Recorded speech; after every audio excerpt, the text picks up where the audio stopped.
Greetings, citizens of the internet. I'm Static Buzz with the Gaming Watch, and this is the Gaming Watch Weekly for September 16th, 2019. This is episode 11 of the show. Today we're going to be covering Borderlands 3, not fully 4K on consoles.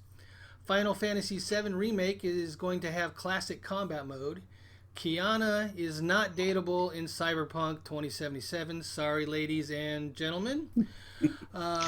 Another Fallout 76 misstep and more. And with me, as usual, we have Oz. How we doing over there today, Oz?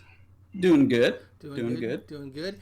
And we have our new host and team member, German the Great. How you doing over there, German?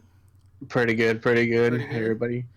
Sporting your Packers color with that. Oh Packer yeah, pride. Definitely. You know what? They had a great victory today. They're still 2-0, so I'm really excited, man. Yeah, you got to be. If you're a fan, you got to be excited when your team goes 2-0. So I feel you there. My team's 2-0 as well. So.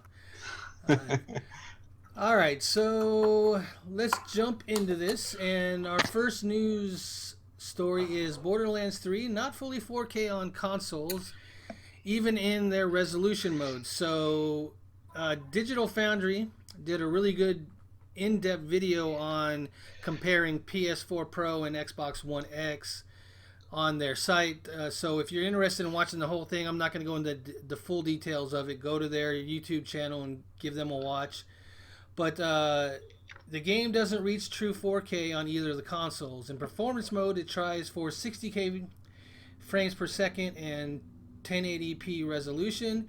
In resolution mode, it tries for 3200 by 1800 at 30 frames per second.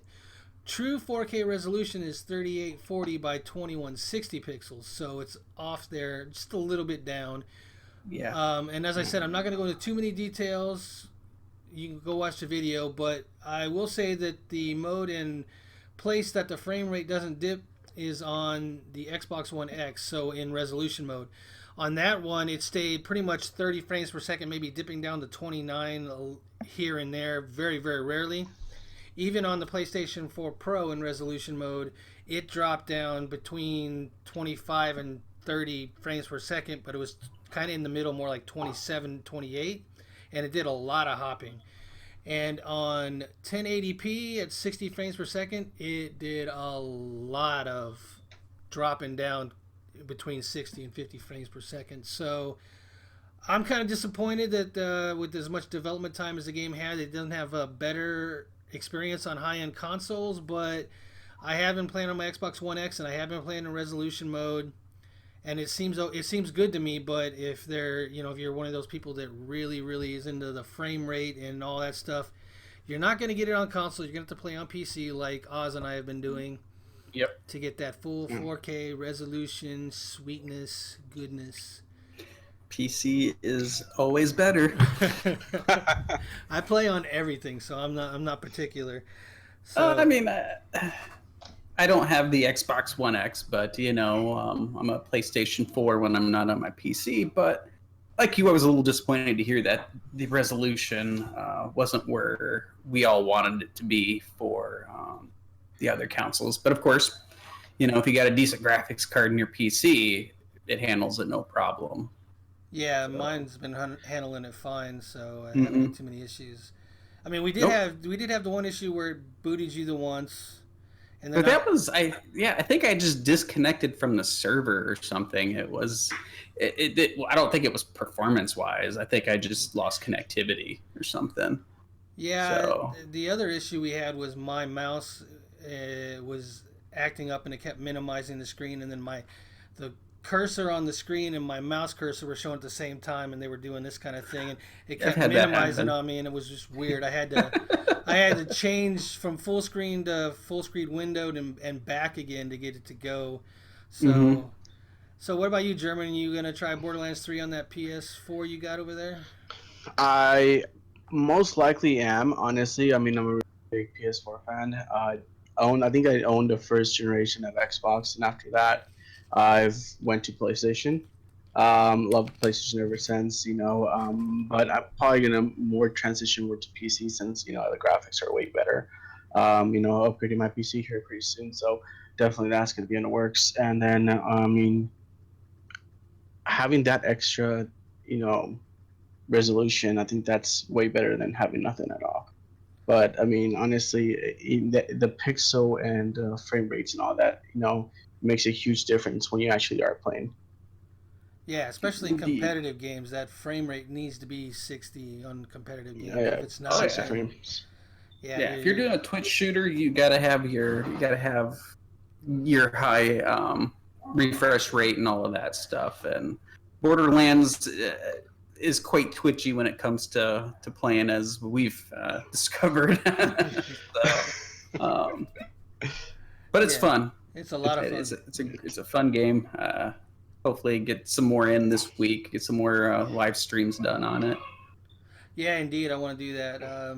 I think I need to go in and turn on my frame rate so I can see what I'm getting, because I don't know what I'm getting. I have an i7 4770, I think, and I got the 1080 GTX, and I'm running at 4K resolution, but I have no idea what my frame rate is. I know I set it to like unlimited, but I don't know what I'm actually getting, so maybe I should check that out.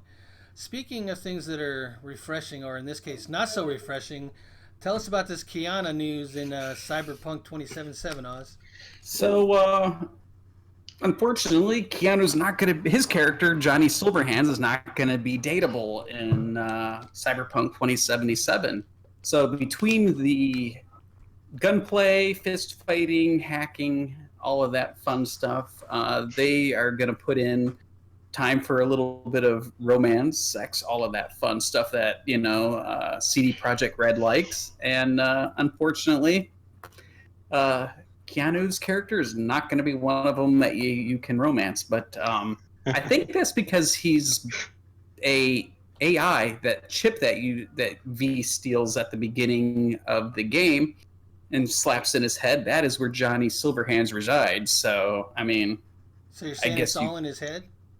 pretty much.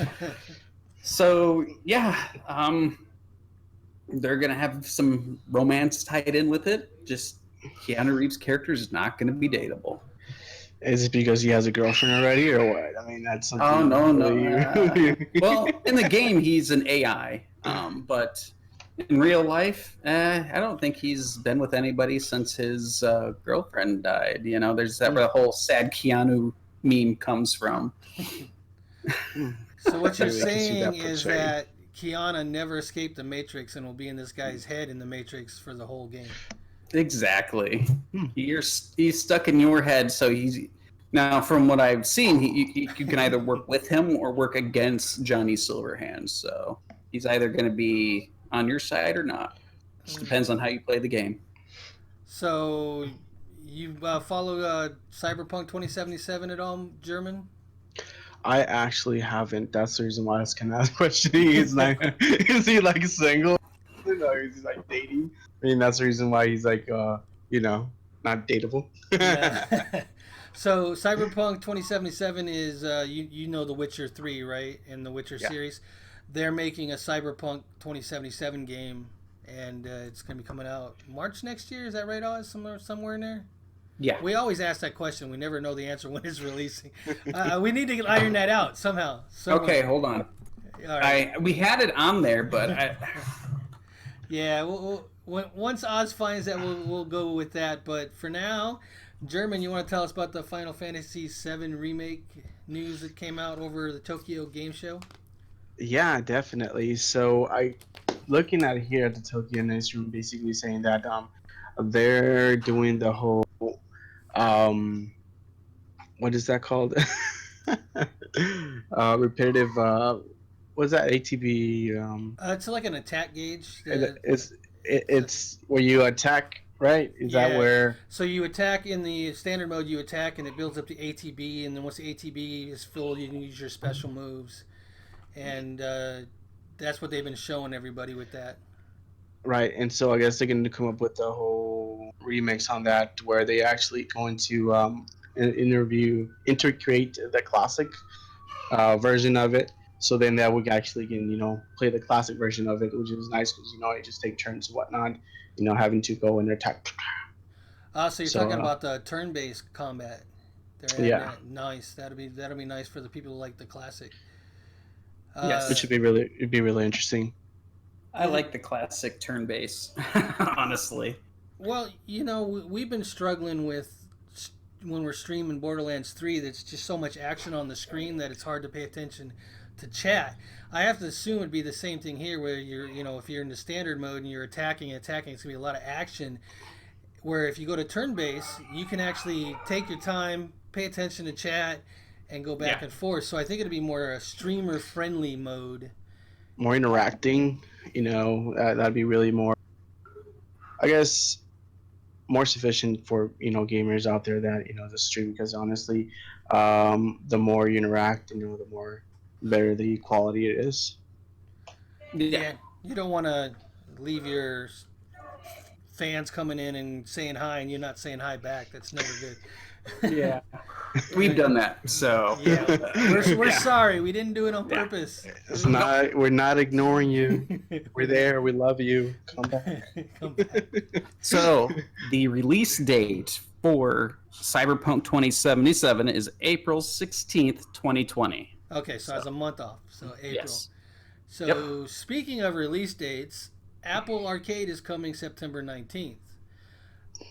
So if you guys don't know what Apple Arcade is, it's Apple's subscription plan. It's going to cost $4.99 a month. This is the part I find interesting. $4.99 a month. It's going to let you have 5 family accounts on it. So I don't know if that means you get yours and 5 or 5 total, but either way, $4.99 for a subscription plan. You get 5 extra people to be able to play. They're going to have an offline mode. They're going to have 100 new games rolling out this fall. Some of them are going to be exclusive from big companies, like I think I saw Capcom and I saw some other ones. There's a new Frogger game. There's all kinds of games that are coming out on this. I'm wondering if we can play these on a PC, because I saw an interface that looked like iTunes upgraded for Apple Arcade, and if they do it where you can play on the PC, then I would be down, because I don't really do a lot of mobile phone gaming. Either you guys do? Not really. I do a lot of it, honestly. I do interact a lot with my phone, basically. And what I've heard of them, that their arcade, is that they're actually going to get rid of the whole iTunes aspect of it. And once they get rid of that, they're going to have the arcade, Apple, TV and all that, music and stuff, all separate platforms. So each individual can have their own. So because I've seen actually where they actually have a game controller for the actual Apple, products like Apple TV and whatnot. You basically hook it up. And you can actually just play the game on your actual TV with the Apple TV itself. Right. So if they can integrate that in going to PC, kind of like having PC gaming, those streaming games and stuff like that you play, it would be pretty nice, actually, pretty sweet if you can actually have that integrated in there. But if not, then I think it would be really nice to have the Apple TV and just having great games, into it. Yeah, but I don't need another device that I got to swap out my HDMI cable for. I've already got too many. Yeah. True. I mean, I'm not sure they're going to that route. Yeah, Apple TV, though, that's what I'm saying. If I had to get an Apple TV to use for this, then that would mean I'd have to swap out another HDMI device. That being said, it would allow me to record it easier, so that might not be a bad thing. But if it's on PC, I can record it the way I record all the PC games. So I don't know. I just think $4.99, that price point is really low for a subscription fee that's going to let you play all those games. That's dirt cheap. That's less than a Xbox Gold subscription, and that doesn't even include the Xbox Game Pass, right? So I don't know. Yeah, you're probably at some point going to see them have to raise the monthly sub for that just to cover developmental costs and stuff like that. I can't see them making a profit while having to pay developers to create this stuff. It just doesn't. Okay, so when you're talking games and you're talking sales, you're always talking install base, right? So right now in the console market, PS4, PlayStation has the largest install on the current generation. But I would say that is dwarfed by Apple and how many iPhones, iPads are out there. And even if you include Apple TV, So the install base has got to be humongous. I don't even know how much.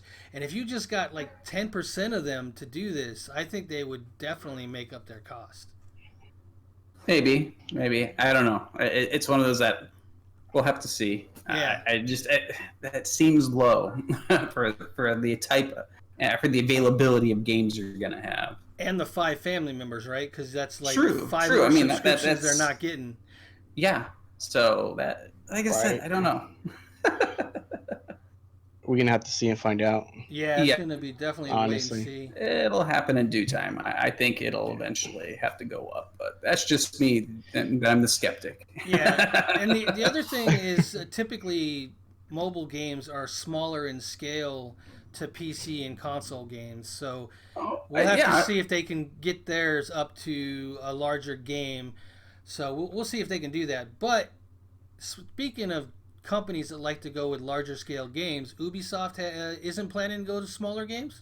No, so Ubisoft they're kind of the developer known for open world games, and as we've seen between Origins and Odyssey, or the Division and the Division 2, every time the map gets exponentially bigger. And so far, Odyssey has been probably the largest map out there.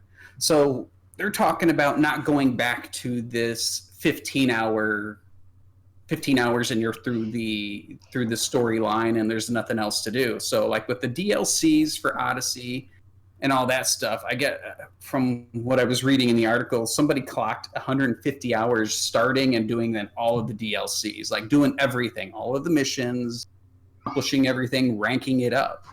And from this, it sounds like Ubisoft has no plans of going backwards. They want to keep cranking out games that got 40 hours plus playtime, much like Borderlands. I was reading that's 30 to 40 hours of playtime as well to get through the story, not including what the DLC will then have. Right, so, and going up to True Vault Hunter mode. Yeah. So going forward, we're only going to see, I think, bigger maps, bigger games from Ubisoft. Now I don't know about Breakpoint, but then again, I mean, it's just one island. But I don't know. But they might cram a lot into it. So yeah, and then they got the extra islands off for the end game stuff. So it's really hard to say. Yeah, so I know I've gotten like 90 hours in Odyssey, and I did the main story. I did all of the DLC that they had 5 months ago, and that's when I stopped, and I haven't gone back in to do the other stuff after that. Yeah, so, there's just so much on our plate right now that it's hard to go back. I want to finish out Odyssey, but it's like I can't do it just yet. I've got to worry about getting Borderlands done, and then trying to do some Red Dead Redemption Online, and then all of a sudden we're looking at Star Wars is going to be here, so it's like I've got to get that going. So yeah, definitely. So German, do you prefer like smaller bite-sized games, or do you like bigger games, or like a mix of all of it? I like it in between, towards you do have that bigger game, but at the same time, it is too long. It's like you have extra stuff that you have to get done, that you just want to go back and forth. You just end up going back and forth and not able to actually finish 100% of the game because there's other stuff still to do, which is nice to have when you have that time. But some of the guys, like, time constriction is kind of like a good, nice game. You go from the beginning to the end, and you just get to the point, and then after that, if they have that live interaction, kind of like Grand Theft Auto Online or Red Dead Redemption Online, where you can actually just roam around, do what you gotta do. Yeah, it's small, free roam space, and you basically just have fun and do what you gotta do. But other than that, if it's gonna be just a game, I think I prefer something shorter. Then after that, go into like that live action, space. Gotcha. Mm-hmm. I'm a little bit different. I like the story. I like the long story, like Mass Effect 3, where you're just chugging away, and then you get to the point where you're like, manly tears, you know. But that's just, I don't know. I like long games that draw me back in, um, Dragon Age, Mass Effect, any of the Star Wars games. Definitely, it's not something you can just plow through like Ghost, where it's like, 6 hours, 10 hours, I'm done, So what is your guys' take about Destiny? You mean like games as a service, that type of stuff? Yeah, so you know how you grind it out, you go through the whole game, you go through the process, and then they add that extra story, as a DLC pack, and put it into and continue. It depends on. Okay, so Destiny is kind of one of those weird ones because it's games as a service, so it almost depends on who you're playing with as much as the story and everything. Yeah. But now, if you take Odyssey and you say that story, when it ended and the way they continued the story, it was so masterful that I wanted to play the DLC because the story and the way it continued. Mm-hmm. Where Destiny, if I don't have people to go in and play with, I really don't care. It's not like something I'm going to jump back in. Now, if I had a crew and we were running all the extra stuff, it would be better and it would be different. But, like we did with the Division 2, we were running the extra stuff in there and getting the story content there. So more is coming. More is coming. More is coming. There always is more. That's what baffles me about the whole Odyssey thing is just how much they've added to it, and they continue to add to it. Because we'll get to it later, but there's more that they're adding to Assassin's Creed Odyssey. So yeah, I think there's at least one more thing to come before they wrap up Odyssey. Yeah, I know you're hungry for that, but you're gonna have to wait. You're gonna have to wait till later. And speaking of being hungry, let's talk about this Kentucky Fried Chicken thing, German. Oh man, you know what? I love chicken. Honestly, I do. I mean, who doesn't, right? But you know what? Kentucky Fried Chicken is actually going into the gaming business. I mean, honestly, I was surprised as you guys to hear this, but they're actually going to go ahead and do a simulation game. It's a dating simulation game, and I don't know exactly if you're going to be able to date the captain, the colonel. So, but it's something that's going to be coming out here soon. It's going to be on Steam. Release date is going to be on the 24th of September. So definitely, that's pretty cool. Yeah, that's a short turnaround from when they basically put it out there that hey, this game is coming, and then it's there. I think it was like maybe 5 days ago that this came out. Yeah, and it's even the title's weird. I love you, Colonel Sanders. Colonel Sanders, a finger-looking good dating simulator. That's the title of the game. What are they doing? The question I have is it going to be friendly, or is it going to be more of for mature, kind of like the other games they have, like what the game was. I think it's going to be family friendly. The way that the art style is and everything, it looks kind of like Saturday morning cartoonish. So I don't know. I don't see it being. I don't see it being teenage or and above. I see it. Anyone can be able to play it. I still don't quite understand the point to it and what market they're trying to appeal to, but I'll give them credit for at least trying. I think it's more of a marketing than a market thing. I think they're trying to hey, let's see what we can put out for the gaming community so we can get our name out there and people start to think about that Kentucky Fried Chicken. I mean, all you got to do is, like they have done, the mac and cheese bowl. I mean, that's great for gamers, right? Yeah, it is. You know what's funny though? I was watching an actual commercial today, and they're actually giving out free cake for every is it 10 what you call chickens, whatever it's called, a combo they have. So they're giving out the free cake. So I'm wondering if that's like covering the cost of that cake. The game's like covering the cost of the actual cake that they're getting. Now, is this a freemium game or what? Like, is it going to have a sub base to it, or is it going to be? I think there was a cost, but let me look that up. Okay, so I'm like, if it's freemium or I don't think it's freemium, but Okay. I guess my question would be: is this going to be original recipe or Or extra extra crispy. crispy? I don't know. Have either of you guys played a dating sim game at all? I mean, I've played The No. Sims and you've forced them to date, but that's completely different. Yeah, then you force them to do the yoo-hoo, and it goes from there. You know, And they then you don't. could do the diabolical thing is when they have a kid, you put the kid in a place where it has no doors, no windows, and freaks them all out and stuff. Yeah. I remember a game. I've actually played the Playable Mansion game, and then also Leisure Larry. Oh, Leisure Suit Yeah. Larry. Yes, I remember that. Yes. When I was like So- 16, it was like, yeah, we got to play these so that. Yeah. You know, they don't have a price on the Steam page. It just says upcoming. So it might Okay. be free. It might be paid. Might be $9.99. Might have to be part of the random Friday thing that you were talking about doing. Oh, Just, the so random stuff? yeah, so random. So Yeah. I'm working on the first one of those coming up, so we'll have to see. Ah, man, I don't know. I don't know what to think about that. So if you guys have thoughts on this Colonel Sanders dating game, let us know in the comments, and we'd love to hear your thoughts on it. That'd be kind of interesting.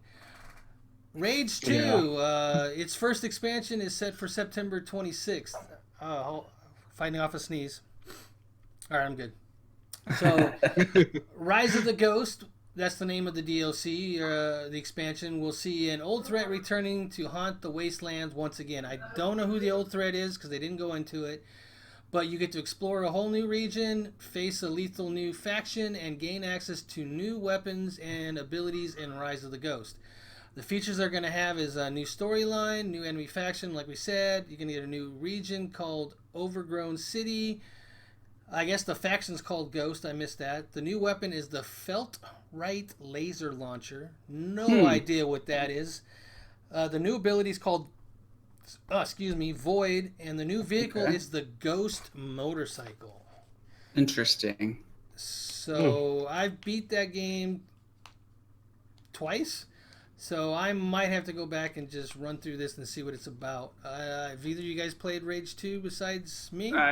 I've got it. I got it installed, but haven't started it yet. So I got to do that. But again, time permitting. So yeah, it's one of those open world games with lots of stuff to do if you want to do it. I think if you stick to the main storyline, it's 20 hours or something. But if you want to do everything, you could spend 100 of hours in there. Yeah, that's my problem. I get sidetracked. I'm like, ooh, something shiny, and then I'm gone. And it's like main storyline, and I'm way over there doing something else. So. Squirrel. Squirrel. I think that's a problem with a lot of people. And I always call it out when I'm playing a game. Like, it's too many distractions. I'm trying to get from point A to point B, and it's like, oh, look at this over here. Let me go do this. And you're like, oh my gosh, it's like too many. The Division 2 was bad for that for me. It was like, I just want to go do this. And all of a sudden, it's like something pops up on screen, and you're like, I'm going to go do that. Yeah, I got to go save that civilian over there. He's getting ready to get his head shot off. Yeah, that's the nature of video games these days, is so many distractions. But it used to be like people would complain that there was too much to do to get through them. So they just started making them side things. Like, well, you don't have to do them. And now they just added so many of those side things, it's almost daunting that you just to go through an open world game and try to do everything. I don't even try to 100% complete anything anymore. It's almost impossible unless you just dedicate a ton of time to it. Like, this is just what I'm going to do. It's like in WoW, achievement hunting, it's like everyone's just like, I got to get that achievement. Got to get that. And it's like, I don't care anymore. Yeah, I don't care anymore. Unless there's something tied to that set achievement, like amount or something, I don't care. You care about 100% completing games, German? I don't, honestly. I'm just like Oz, just like, see one thing, go do the other. And it's nice to complete it 100%, but I mean, like, in all reality, it's really nice to just discover new things. Because you never know. It might be something that it leads you to something else that that can possibly have a different sidetrack to it, maybe an Easter egg hunt or something like that. Yeah, I enjoy those. I enjoy the hidden things that nobody has figured out yet, and you don't have like a walkthrough on. There's a lot of those in Borderlands 3. There's a lot of symbols on the wall. There's doors you can't open so far, and those type of things.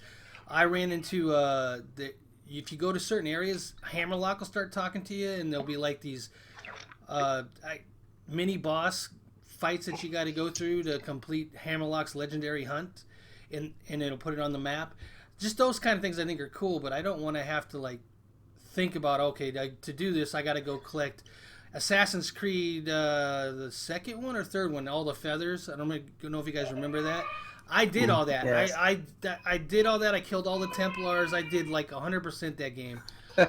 Too much time wasted in that game. I mean, I love the game, but there was a lot of time. And with all the games that we have these days, you just can't. Back then, you could dedicate a month to a game and go through it all, but now you can't. You just can't. Mm-mm. Mm-mm. All right. So enough rambling about 100% completion. This next one is definitely not meeting 100% expectations from their player base. Tell us about Fallout 76. So again, Fallout 76 has had a little bit of a misstep. They just released a patch, and it's not going as planned. It wasn't received very well amongst the players of Fallout 76. The update brought some big changes, which were like the nuclear winter map and a bunch of other rewards, but it was the Atomic Store which had them all really upset. The Atomic Store is, you purchase niceties, cosmetics and stuff. Well, apparently they added a $7 refrigerator to the game. And that's kind of got some people up in arms where, they don't quite see how this cosmetic item, I mean, it's solely cosmetic. The fridge serves no purpose other than just to look like a fridge. But it's $7. I don't even understand it. I'm like, what are you guys thinking? It's... Is it just cosmetic or is it functional? Can you put food in it and preserve it longer? Yeah, but why? I mean, you get those chests that you could put stuff in that are naturally a part of the game. Why would you go to the Atomic Store, spend $7 for an item that you really don't need? I don't know, man. That's like why I'm asking: is it just cosmetic, or can you store? It says it's cosmetic, so it might be able to hold stuff. But the fact is, it's still $7 to hold stuff. I mean, and I looked at the graphic on it. I'm like, no, just a Fallout 4 fridge. I saw it. Yeah. It's basically a Fallout 4 fridge. It's the racks are all lopsided. It's got some rust on it. Rotting food sitting inside of it. I don't know. It's it's Bethesda. What do you expect? I don't know. I've not been happy with 76 since it launched. I was excited for it when it first came out, but every time I touch it, I'm like, why did I spend money on this game? And it seems like every time there's a news article coming out about it, it's a negative thing. They keep messing up. They should have just not gone the online route, focused on another... Actually, what they should have done is focused on another Elder Scrolls, because it was time for another Elder Scrolls, not another Fallout. But hey, that's just me. I mean, I've dumped almost 300 hours into Skyrim alone, so it's one of those things where it's like, all right. I want the next Elder Scrolls. I want the next Elder Scrolls, definitely. Oh yeah, definitely. Not online though. I want it to be just offline. Like Skyrim is. Yeah, there already is an Elder Scrolls Online. We don't need another one. Yeah. I want an offline mode that continues the story. I wouldn't mind a co-op mode in an Elder Scrolls game where if you're playing and I can join your game and experience stuff with you, as long as I can't mess up your world. I guess that's the risk you take if you invite your friends in. But yeah, Yeah, I mean, I could handle that. I just don't want it to be like Fallout 76, where it's like that. But Skyrim was great. I mean, other than a few graphical issues, the community behind it's been great. Especially the modding community. Where you turn all dragons in a Thomas the Tank Engine, or you can bring in, turn them into My Little Ponies or whatever. The community behind it has been phenomenal. It's just that Fallout 76 makes me really dislike Bethesda lately. And I used to be a fanboy of Bethesda, just like Blizzard. Now I'm really like, Blizzard's really not doing it right now. Yeah, I really wish they would sort out their plan for this game. I mean, it's their first game as a service, so I'm sure they're trying to sort out what they can and can't do and shouldn't be doing. But if you're in the industry, shouldn't you be watching other games and how they messed up and not follow in those footsteps? You would think. You'd think, but they were like, screw all of this, we're gonna do it our way, and $7 for a cosmetic fridge is way yeah, too that's much. not That's too ridiculous. much, honestly. Yeah. So speaking of a company that has done it right in a game, German, you want to take the next one? All right, so this company has been doing pretty good, and we're talking about the game, or we talked about earlier. We're talking about Assassin's Creed Odyssey. Ubisoft. So, with Ubisoft, and so on September 10th,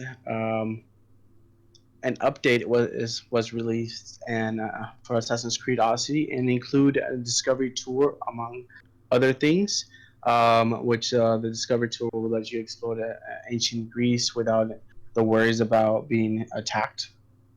And let's see, you'll have like 30 tours with a lot of exploring extras mixed into it. So that's what I've seen on Assassin's Creed Odyssey recently, which came out on September 10th, which is really nice. I mean, you can actually explore and Greece, and that's just having those details, which is really nice to have there. Yeah, But I did the Origin one, the Discovery mode, and it's like educational. It's pretty cool, and it seems like they're expanding on it in this one. Well, they have the perfect opportunity in which to do so. So, like within Origins, the Great Library of Alexandria, which unfortunately was burned and all of that history lost, you now get to at least revisit it, or see what the Sphinx looked like at one point, or what the pyramids looked like before time has withered them away. And now you get to visit Greece and kind of this way, and not have to worry about the guards ganking you while you're trying to do it. So it provides that educational opportunity. There's the daughter. There's the daughter. So what else will it include there, German? It looks like it includes some more stuff. Let me double check here.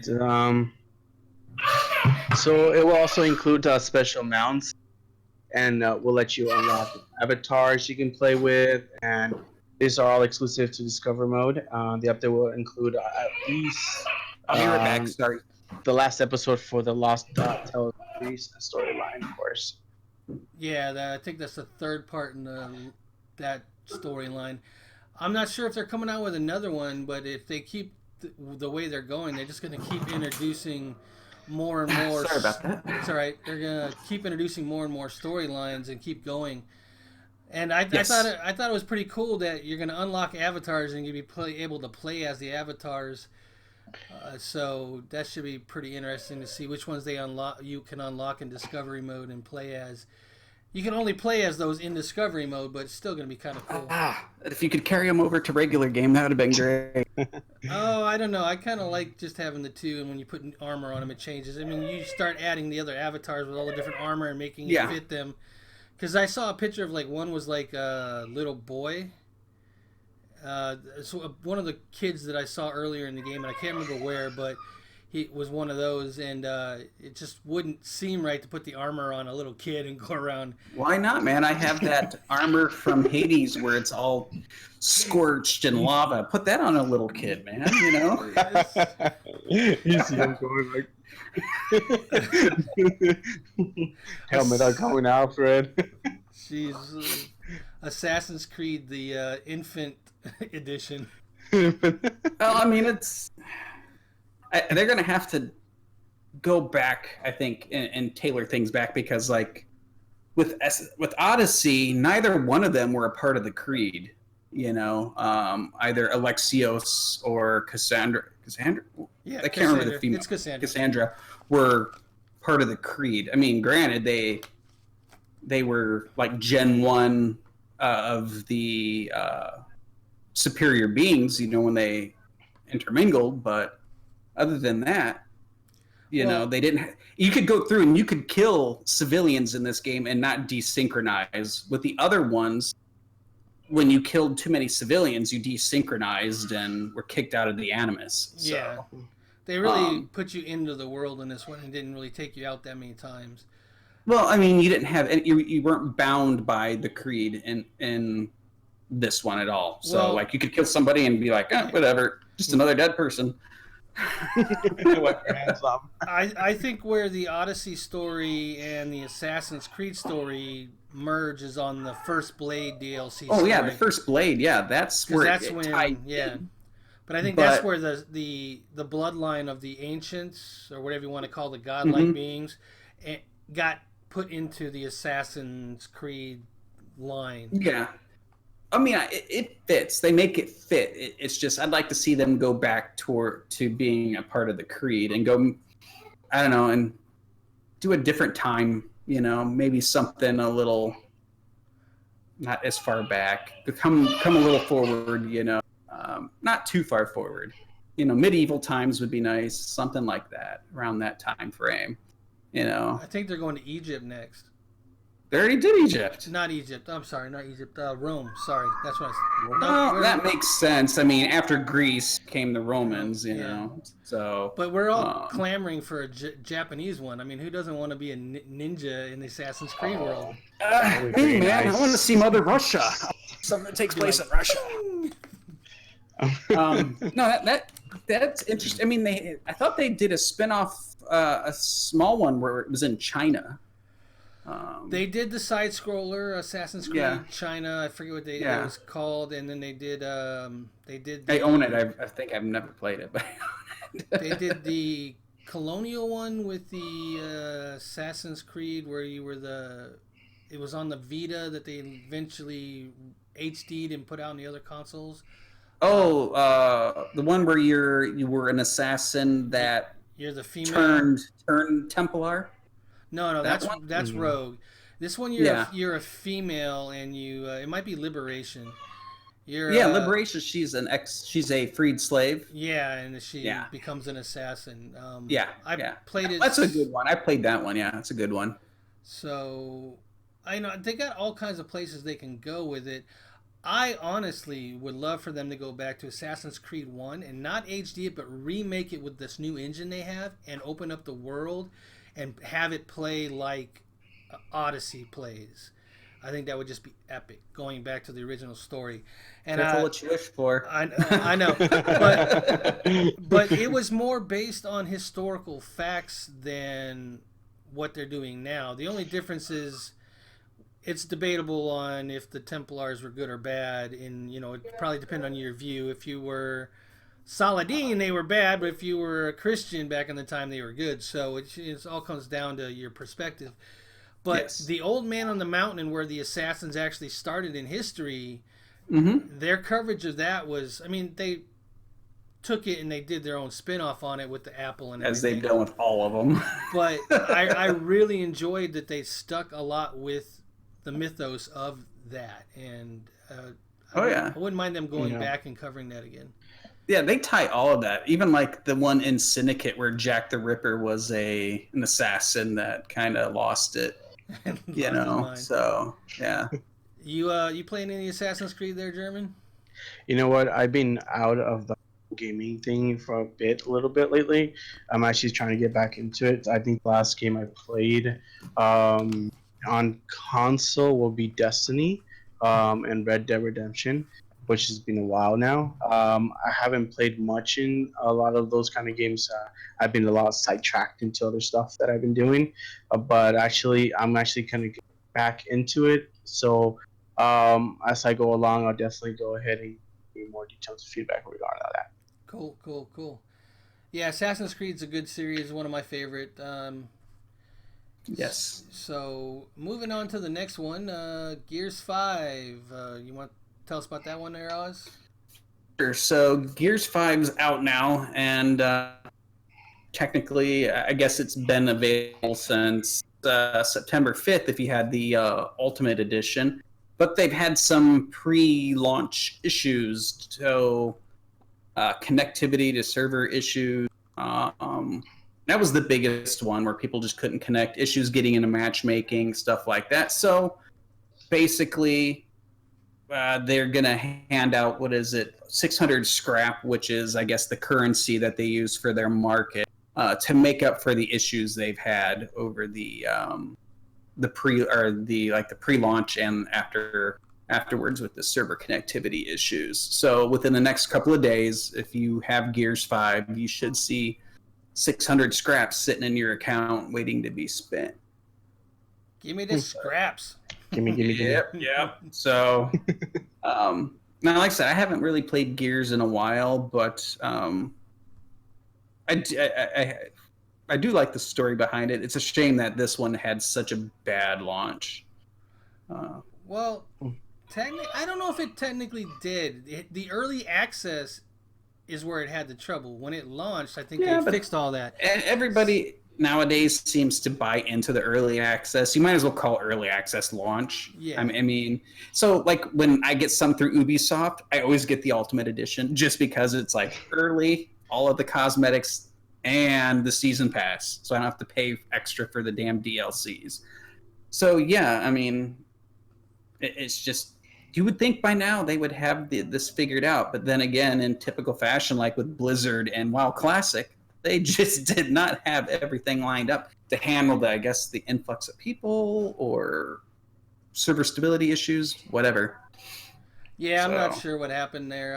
I know I was reading up on that when it was happening, and I still want to go in and try Gears 5 because I get it free because I have Game Pass. And I actually want to try it on the PC because it's part of the Ultimate Pass, and why not?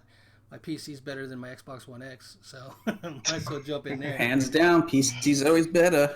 And definitely. All right, so the next story is kind of a weird, odd story. It's Nissan tweeted concepts for a gaming chair. So on September 12th, which was National Video Game Day, we missed that. We totally should have done something special for that, but we missed it.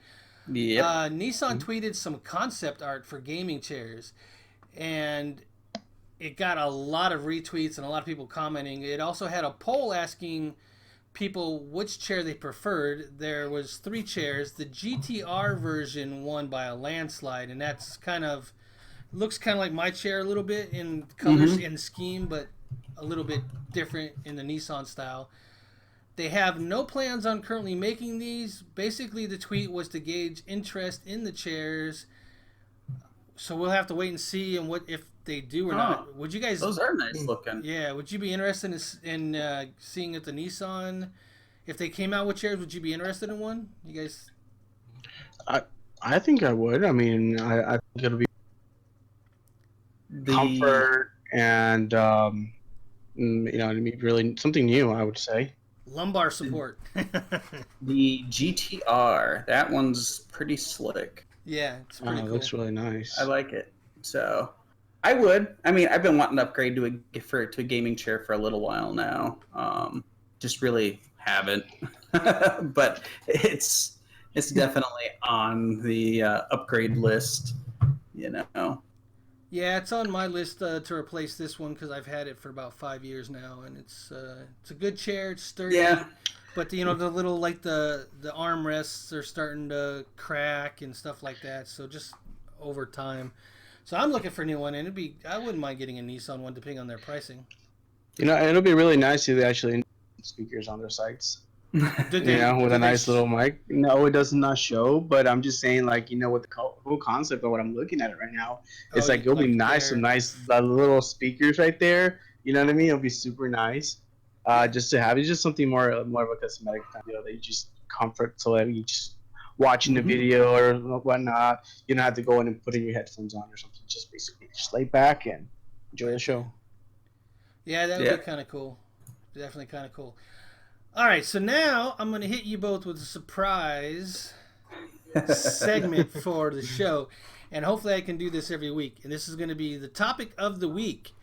And to put this topic into context, basically talking about Borderlands 3, and what's happened is on Metacritic, it's getting like an 85-ish from all the publishers and stuff that are doing reviews on it, but it's getting review bombed by users and getting like a 5.1 because it's an Epic Store exclusive on PC. So people are upset that it's not on Steam and they're review bombing it. So I wanted to get your guys' opinion of the craze that's been over like the last 2 years. When somebody's not happy with a decision made by a company, they review bomb the game. How do you guys feel about that? Whoever wants to start on that one. Okay, easy. I mean, grow the F up. I mean, honestly, the game is great. The game itself is solid. Okay, so my daughter's learning her vocal. Your daughter's got a solid voice over there. Yes. Right. Oh, wait till she hits the high-pitched ones. So my thing is behind it, it's a solid game. Great game, fun. I kind of like, like Moe's, you get to get an Iron Bear. Flax has his special. I mean, I can't understand why they are bombing it just because they don't like the platform in which it's released on. Steam's kind of dying a little bit. I mean, it's not my go-to platform anymore to get all of my games. Yeah, I hate having to install everybody else's launcher, but everybody's wanting to do their own things, separate away from using other platforms and paying them royalties to use said platform. 30%. So yeah, they give them 30% just to be on Steam. So grow the fuck up. Enjoy the game. Quit bombing it because honestly, I think it's in the 80-90 range, personally. I just can't stand this nowadays. Oh, let's just bomb the hell out of it because we don't like it with this or what platform it's released on or what launcher it's through. It's like I didn't see anyone complaining when Bethesda came out with their crap launcher. It sucks, but you know what? I use it because it's what's there. Yeah, I mean, it's true. I mean, honestly, piggyback on them. I mean, in reality, wherever they're gonna go ahead and launch it, I mean, it's still an amazing game, no matter what, hands down. Just because you don't like it, whereas that doesn't mean that you have to criticize a game.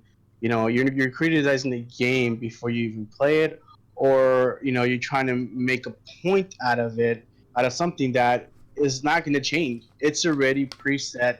You know what I mean? You trying to do something, bombing a game like that is kind of like saying like, well, just because they're doing this, I'm gonna go ahead and just put it on there. Like, oh my god, you know what I mean? Like, it's not the end of the world. Like, just get to the point. The game's there. It's gonna play. You know what I mean? And there's that. It's not going anywhere. Yep.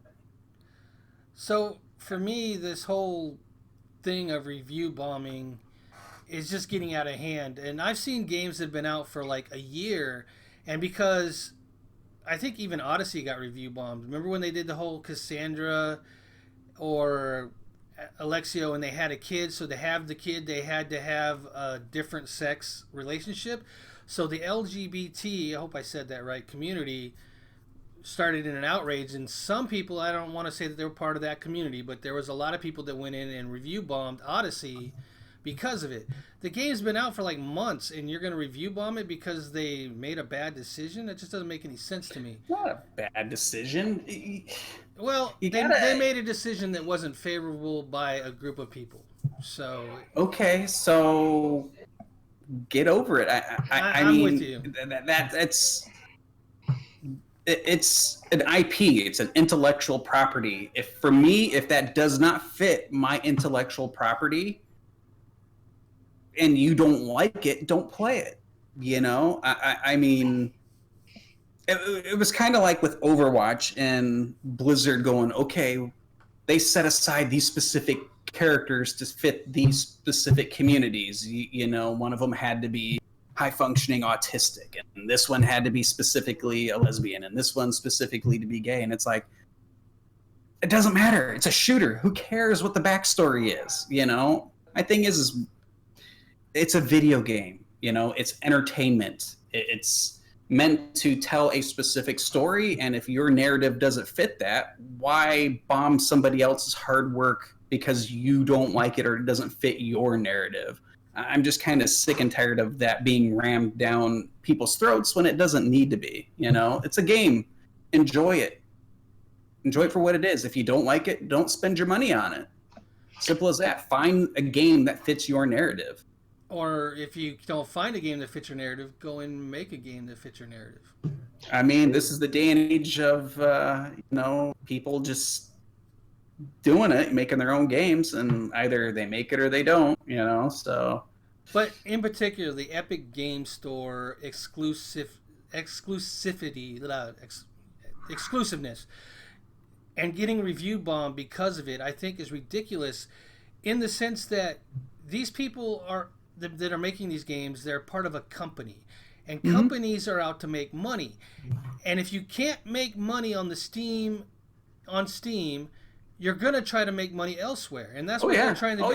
Yeah. Steam takes like 30% of your of the purchase price, and Epic takes 12, and on top of that, they'll give somebody money that what game was it? It was the Pokemon type game that was coming out. I forget what it was. Basically, Epic Games gave that company the amount of money that they were expecting to make on the game before they even sold the game anywhere. They said, "Here, we'll give you that amount of money to be exclusive on our platform, so you don't have to worry about your cost and everything. What you expect to make, you're going to make starting from the start." Yep. And it's like, why wouldn't you do that? You're a company. You want to make money.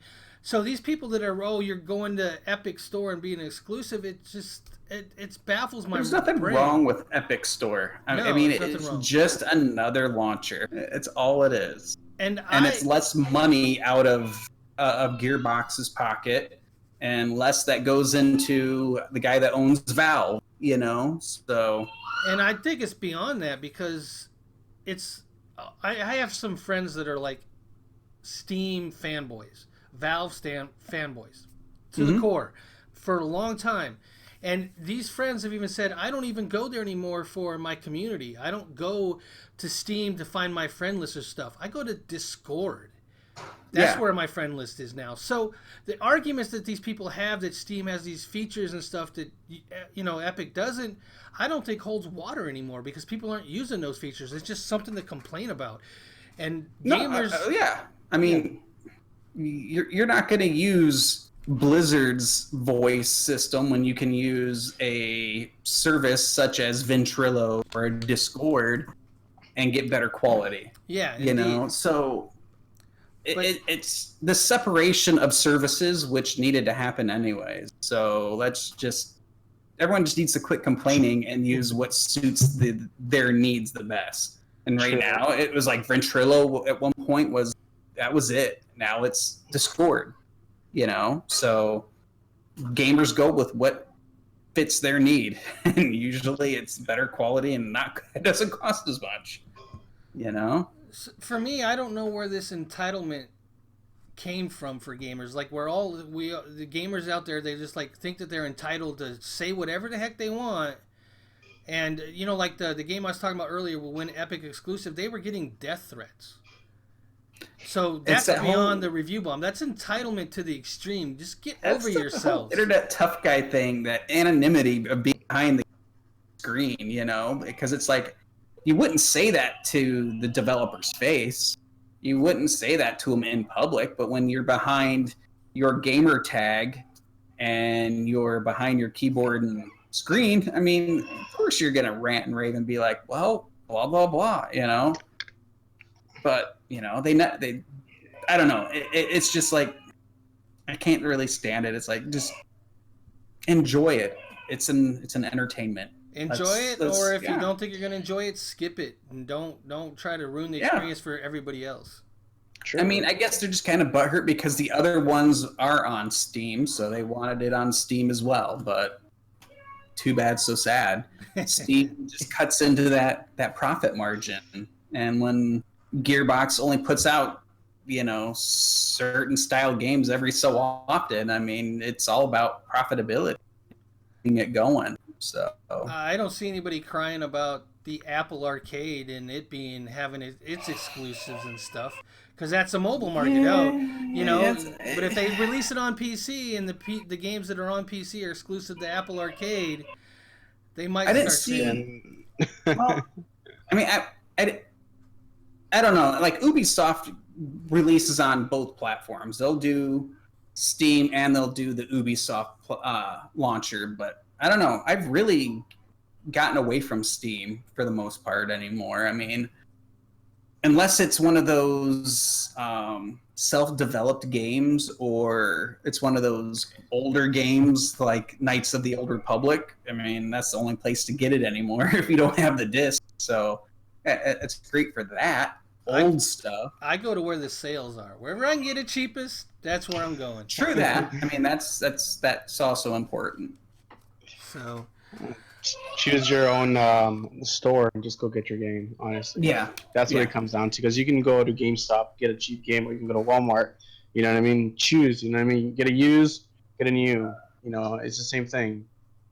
Just different, I guess, different platforms. yeah, and if it's not your choice to go to a store, like I don't like going to Walmart. I prefer to go to Target. But if Target doesn't have what I need, I will go to Walmart across the street.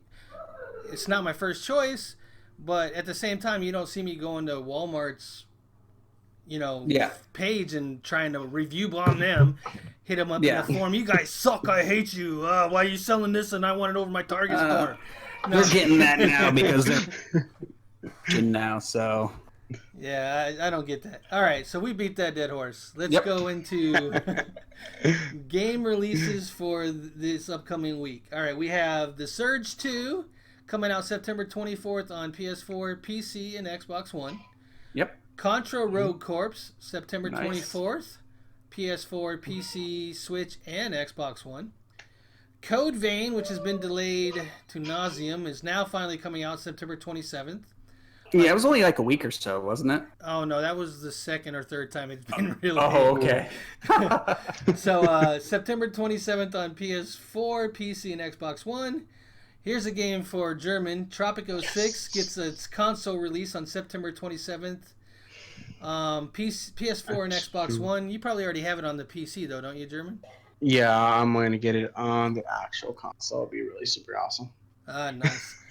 All right, and then which I know looks like it's AI, but it's pronounced the Somnium Files, September 7th on Switch, PC, and PS4. This one's actually getting really, really good reviews, like high 8s, 9s. So that's good. I might have to stream this one. The Legend of Zelda Link's Awakening gets released on the Switch on September 20th. FIFA 20! September 27th on Switch, PC, PS4, and Xbox One. And one of my favorite games from last gen is getting remastered. Ni no Kuni Wraith of the White Witch coming out on PS4 and Switch. I wish it was coming out on Xbox, but I'm probably still going to have to get this one and play it on the PS4. So okay, that's the game releases for this week. Pretty good amount. Pretty good amount. A lot of games coming out. Yep. It's getting to that time of year.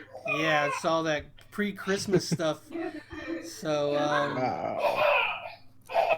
it's bath time. Besides your daughter, did anybody else have anything to add? No, it was a good week. So a wanting to stream some more here soon. Get some more killing going. Yeah, the Borderlands 3 is calling my name. Been playing a lot this weekend. Yeah. We're gonna get German hopefully up and running to load some videos on Tuesday, so you guys will have that to look forward to. He's gonna be probably predominantly a Let's Player to start, but eventually we'll get him up and streaming and doing that kind of stuff. So we have that to look forward to. Do you have any idea what you might hit first, German? I've been recently playing a game developer tycoon, is it, on my actual phone. So I might get it on PC and then basically start there. This would be really nice game to play. It is basically developing games, and which is fun, right? Yep. Talking about developing games, right? So if you guys, I know you're just meeting German, so German likes to play the simulation games, the tycoon type games, and I like playing those too. So we might clash a little bit, but he'll probably be the predominant one to cover those type of games on our channel. So that's an area we sorely need to cover as well. So he'll be doing that for us and participating in the Gaming Watch Weekly and also the next roundtable we have if he's available. We got to get that going soon. It's already halfway through the month, so yeah, we need to get that planned out and see who we're gonna have as our guests. So we'll be doing that. Like we said, Borderlands 3. I still need to go back to Astral Chain. I need to do some more Greedfall. I do have the week off, so I'll probably be doing some of that. okay. I'm probably going to be streaming some other games other than Borderlands 3 so that while Oz is busy, I can do some stream and interact with the community. I'm just not sure which game yet. So that's what we're going to be doing over the next week or so. We're going to try to expand upon our channel and do as much as we can to give you guys the content you guys want and desire. Or are hungry for, like that Colonel Spicy original recipe chicken. All right. Finger licking good. Finger licking good. So until next video episode, take care. Bye-bye now. Static Buzz, Oz, and German, we're out. See you guys later. Later.